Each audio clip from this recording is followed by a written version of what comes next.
Have you ever pondered the unusual ways in which warfare has been conducted throughout history? Imagine for a moment a battlefield not just filled with soldiers and machinery, but also with animals, specifically dogs. These aren't just ordinary dogs, they're trained, they're focused, they're anti-tank dogs. A rather unconventional yet significant aspect of warfare strategy, particularly during the Second World War.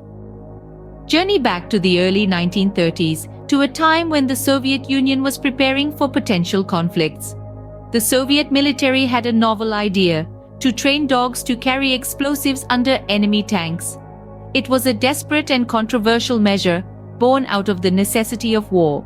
The training process was complex and rigorous. Initially, these dogs were taught to find food under a tank.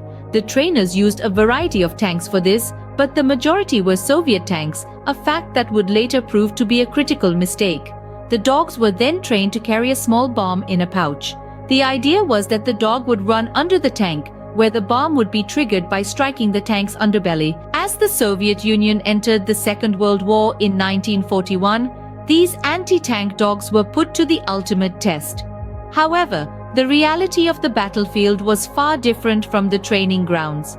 The noise, the vibrations, and the unfamiliar scent of the foreign tanks frightened the dogs. Many ran back to their handlers, causing numerous unfortunate accidents.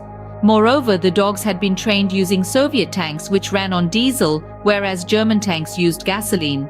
The dogs, driven by their keen sense of smell, often ran towards the familiar scent of the Soviet tanks instead of the enemy's.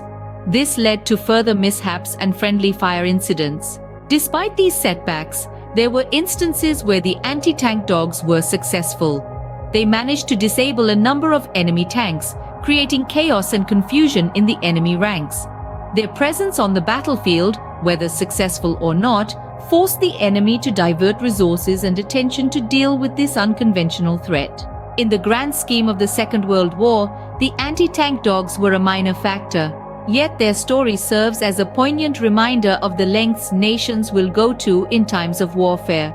The use of these dogs was a testament to the desperation, innovation, and sometimes the folly of war strategies. In the end, the legacy of the anti-tank dogs is a mixed one. They were creatures thrust into a conflict they could not understand, trained to perform a task that was as dangerous as it was extraordinary.